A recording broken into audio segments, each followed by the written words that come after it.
საგზაო მოძრაობის წესების დარღვევებზე ჯარიმები ორმაგდება, მიზანი საგზაო უსაფრთხოების მხრივ არსებული გამოწვევების შემცირებაა. გაზრდილი სანქციები ეხება როგორც სიჩქარის გადაჭარბებას, ასევე მობილური ტელეფონის გამოყენებას. შინაგან საქმეთა სამინისტროს საკანონმდებლო ცვლილებათა პაკეტის მიხედვით სატრანსპორტო საშუალების გზაზე მანევრირების წესების დარღვევისთვის ჯარიმა 100 ლარამდე მოიმატებს.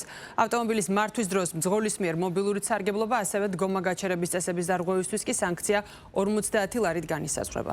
დამატებითი პასუხისმგებლობა დგინდება ასევე ბასლაინზე სატრანსპორტო საშუალებებისთვის დადგენილი წესების დარღვევის შემთხვევაშიც.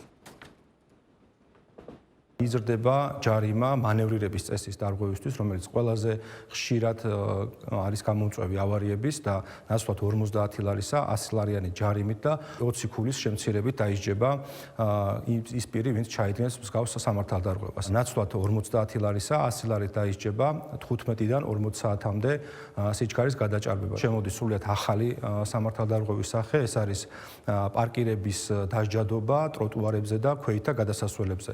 აღნიშნული ქმედების ჩამდენი პირები დაისჯებიან 100 ლარიანი ჯარიმით. საპატრულო პოლიციის დეპარტამენტის თანამშრომლები ყოველდღიურ რეჟიმში ვართ ჩართულები საგზაო მოძრაობის უსაფრთხოების მოწესრიგებასა და უზრუნველყოფაში. ყოველდღიურად აქტიურად ხდება სამართალდამღვრევი მძღოლების გამოვლენა და მათ მიმართ სამართლებრივი ზომების გატარება. ავტოსაგზაო შემთხვევების სტატისტიკა ცხადყოფს, რომ ავტოსაგზაო შემთხვევების შედეგად ყოველწლიურად იღუპება ასობით ადამიანი.